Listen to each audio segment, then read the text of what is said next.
Most people decide whether to rent or buy by looking at the monthly payment. That is the wrong starting point. The monthly payment tells you what you can afford. It tells you nothing about which decision leaves you with more money in 20 years. There is a ratio that answers that question directly. It takes about 90 seconds to calculate. Almost no one runs it before they sign. Here's what that costs them. In most major markets today, the full cost of owning a home, not just the mortgage, but everything attached to it, runs somewhere between 40 and 60% higher than the rent on a comparable property. Most buyers never see that number because no one builds it for them. By the end of this video, you will have the method, the 3 numbers that actually matter, and the 1 question that determines everything. The rent versus buy debate has been treated as a lifestyle question for so long that most people have forgotten it is a math problem.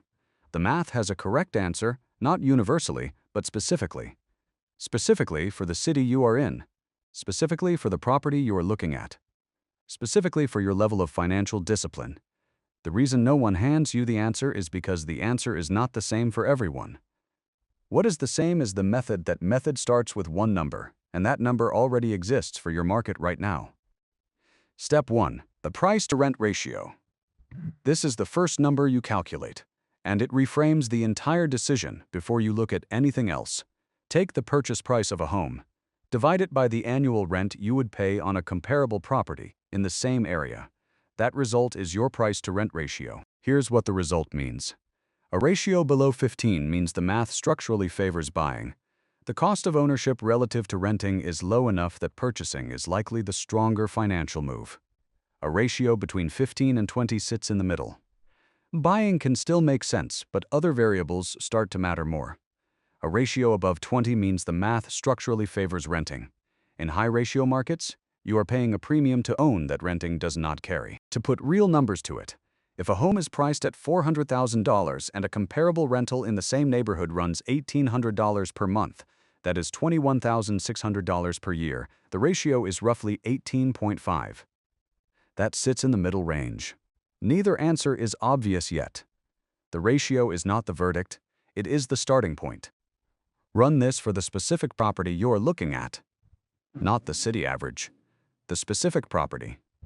Markets have neighborhoods that behave differently from the broader market, and a ratio of 12 in one zip code can become a ratio of 25 4 miles away. Step 2. The full cost stack. Most buyers calculate 1 number, the monthly mortgage payment.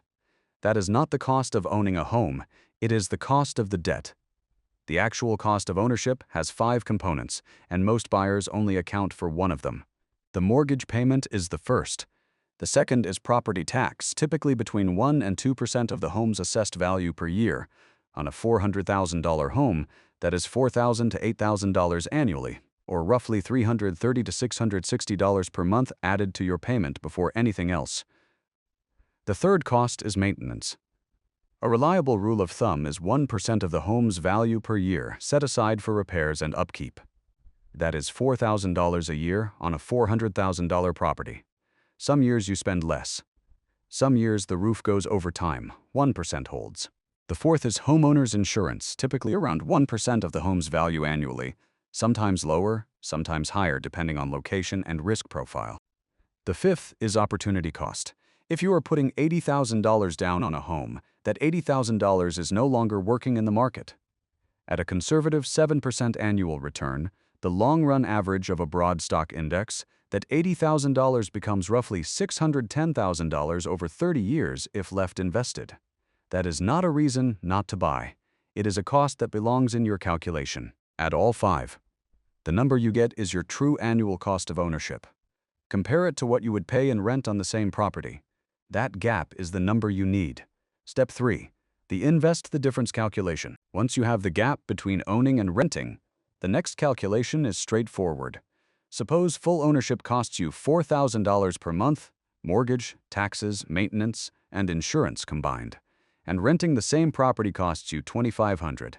The gap is $1,500 per month. If a renter takes that $1,500 every month and puts it into a broad index fund, a fund that tracks the overall stock market, requiring no stock picking at a 7% average annual return, here's the 30-year result. $1,500 per month, compounded at 7% annually over 30 years, grows to approximately $1,800,000. That number is not meant to be dramatic. It is meant to be accurate. The math does not care about intent. It only cares about whether the money is actually invested. Which brings zero to a pause here, because there is a variable in this calculation that the spreadsheet cannot account for. If this is already shifting how you're looking at a decision you thought you had figured out, the subscribe button is right there. Every week on The Vault, this is the work we do. The numbers behind the decisions most people make by feel. Here's what the invest the difference math misses, and why the calculation is not the final word. A fixed mortgage payment in year 1 is the same payment in year 20. If you lock in a mortgage of $2,200 per month today, that number does not move. Rent does. In most markets over the past 30 years, rent has increased at roughly 3 to 4% per year. The renter who is paying $2,500 today is likely paying somewhere between $4,500 and $5,500 in 20 years on the same property. That changes the gap calculation dramatically.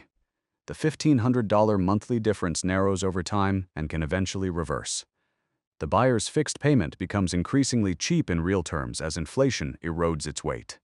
Meanwhile, the renter's payment keeps climbing. There's also the leverage effect. When you buy a $400,000 home with $80,000 down, you do not control $80,000 of real estate.